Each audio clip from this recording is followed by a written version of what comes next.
Welcome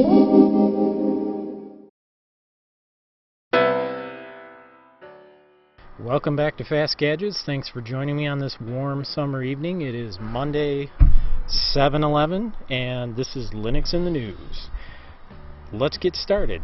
First thing on the list, surprise of all surprises. Sorry, Linux enthusiasts, gaming performance is just not that good in Linux. I've said it. You can beat me up about it. There are a few games that work, but it's the truth. Website and Service Pharonics went ahead and did some performance benchmarking, and their discovery was that in the actual benchmark software, performance seemed to be on par when you compare Windows 10 with Linux. But if we actually get down and look at the games, we can see a dismal performance issue. Look at some of these scores. Minimum of 15 compared to 55 frames in Windows 10.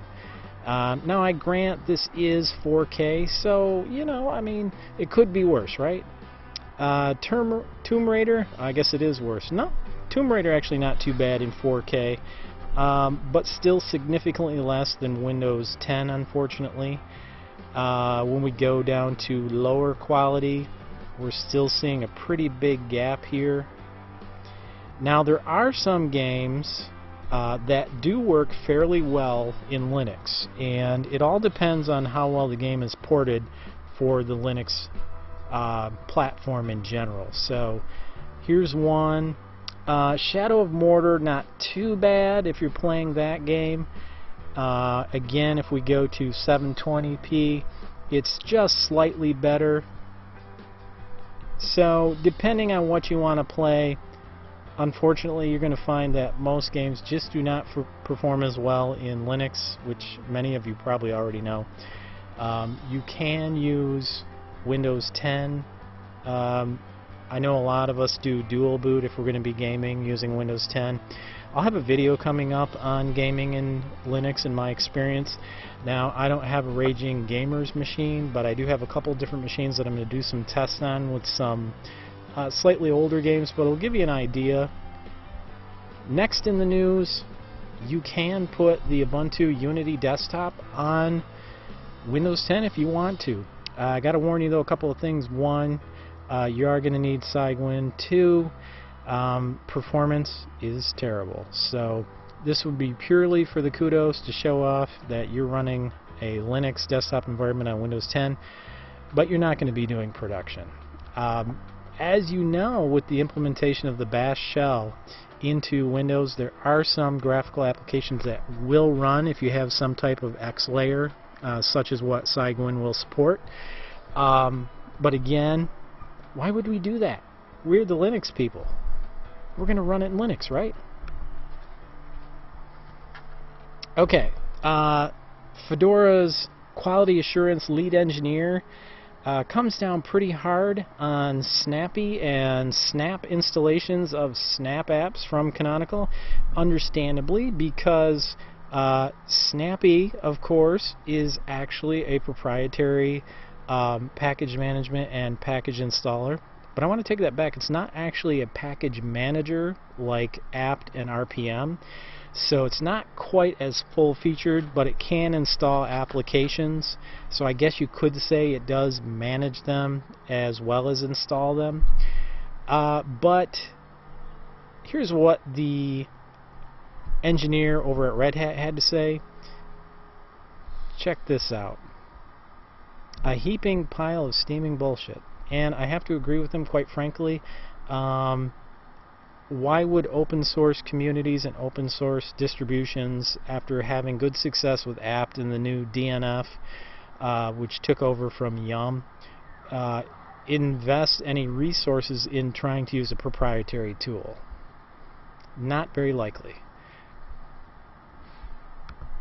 Alright. For those of you still using 32-bit builds on older systems, unfortunately we are seeing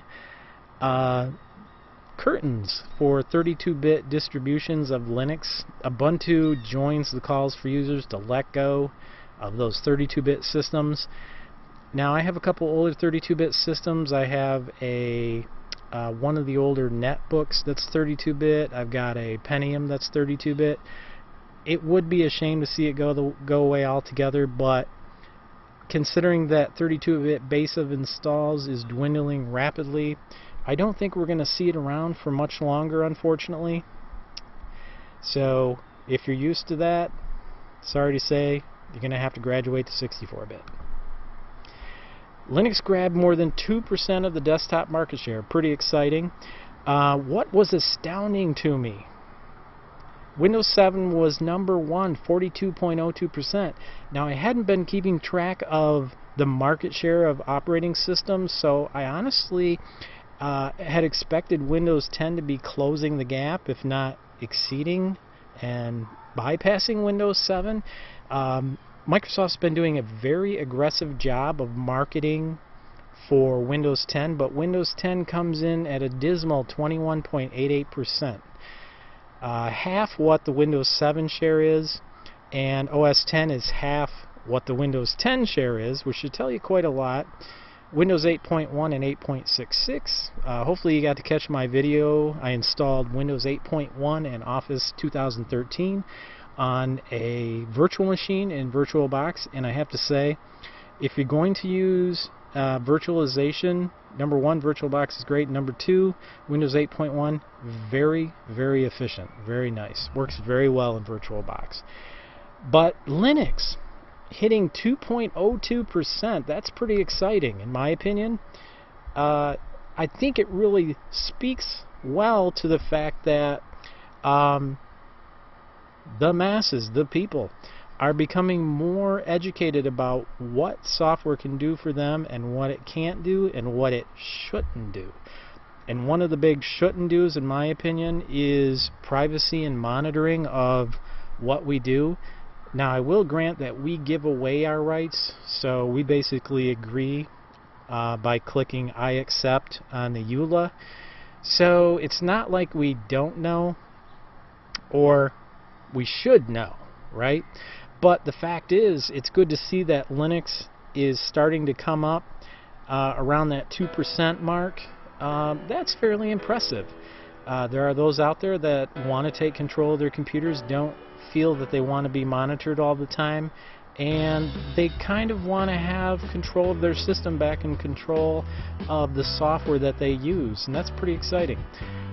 It also speaks well to the fact that Linux is now much, much easier to install than it ever has been, and plays very, very well with other operating systems already installed, even to the point where it can shrink a partition for you and make the dual root possible. So very powerful reasons why Linux is taking a larger market share.